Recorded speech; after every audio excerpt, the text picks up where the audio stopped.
Thank you for coming to Portland, first of all.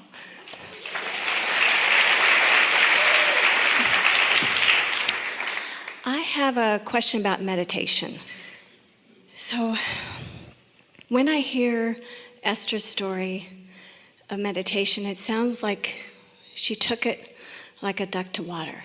Well, in her first sitting, the person that inspired Jerry and Esther to meditate offered very simple words in response to a question. Esther's question was, how can we achieve our goals more readily? And the answer was meditation. And both Jerry and Esther felt resistance to it because that just seemed like weird stuff. And in fact, Jerry said, well, we're business people. We're not really frou-frou, woo-woo kind of people. And so then Esther said, well, what do you mean?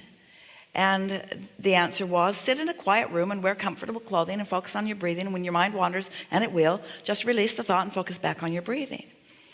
And then Esther said, do you think that we should bring our daughter Tracy? She was 14 at the time. Do you think we should bring her to have a conversation? And they were told, not necessary, because you too are receivers. And Esther thought, that can't possibly be. How could I be this old and not know something that freaky? But now Esther's got questions. She wants to know. And so she said, well, who's my spiritual guide? The woman in the room was saying, don't you want to know who your spiritual guide was? Esther would have never asked the question, who's my spiritual guide? She'd never even heard the terminology before. So she said, yeah, who's my spiritual guide? Sounds good.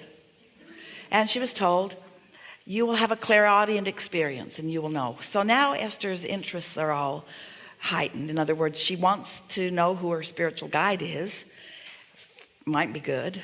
And since this was not anything that she'd ever thought about before, she didn't have any resistance about it. So they went back to their apartment. They put on their bathrobes because it was comfortable clothing and sat in these big wingback chairs with an etagere between them because they were about to do something really weird and they didn't want either one of them to see either one of them. And pulled the curtains, and Esther just closed her eyes and began focusing on her breathing. And it may have been the first time in Esther's life that she was conscious and not talking about something.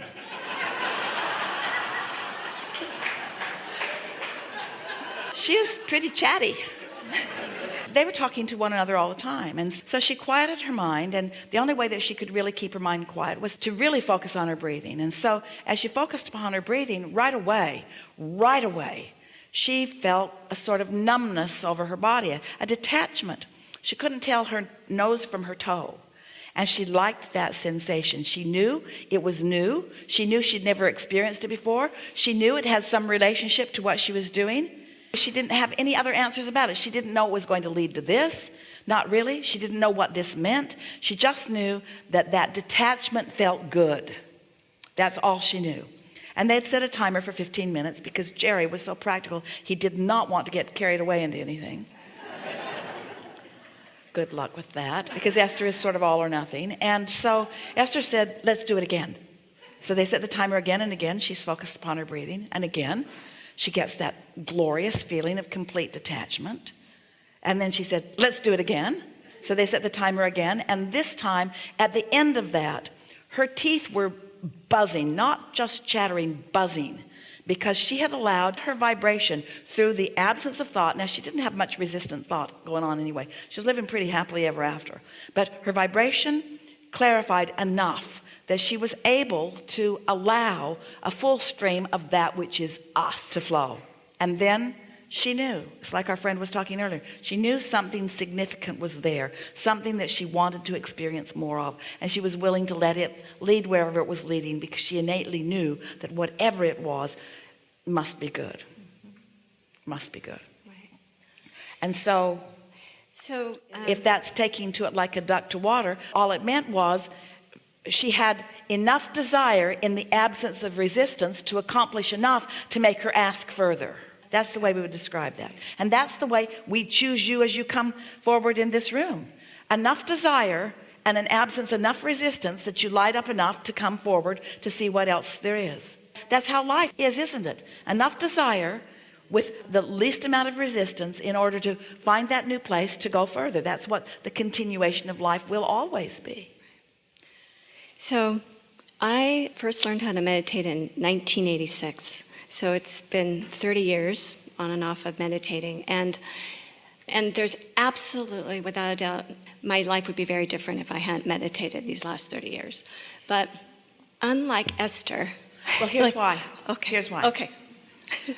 The 3 steps to the creative process are ask, answer, and receive, or ask, answer, and allow.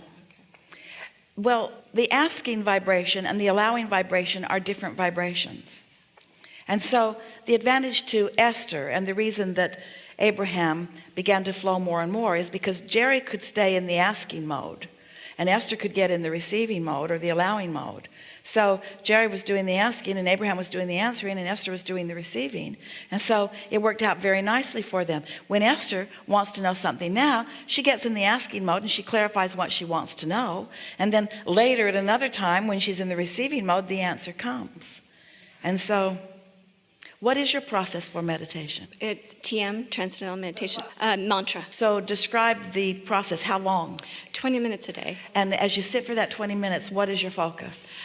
That's my question, is that... Well, we're asking you. What is your focus? My mantra. So in other words, I'll have a thought, bring it back to mantra. Thought, bring it back to mantra. This happened to Esther too. So she and Jerry meditated every day for about 9 months. And the 9 months is of no significance. It's just how long it was. And so as Esther is meditating, thoughts are coming and she just breathes them away because she's in the receptive mode and she's receiving us. But when you are in the receptive mode and receiving, and since you are the translator of the thought, you can't tell. Esther didn't know. She thought they were her thoughts that she shouldn't be thinking because her instructions were to clear her mind. Yes, thank you. That's exactly it. And so this is how we got her attention. You won't need this, but this is how we got her attention. We began spelling letters in the air with her nose. And she said, Jerry, I'm spelling letters in the air with my nose. Otherwise, she was just breathing them away. The only reason it took 9 months is because she kept releasing the thought as fast as it would come and release the thought as fast as it would come. Because she thought that thoughts were the problem.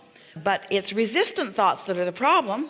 When you release resistance and your vibration raises, then pay attention to what comes. Either write it as it flows or speak it out loud into a recorder as it flows.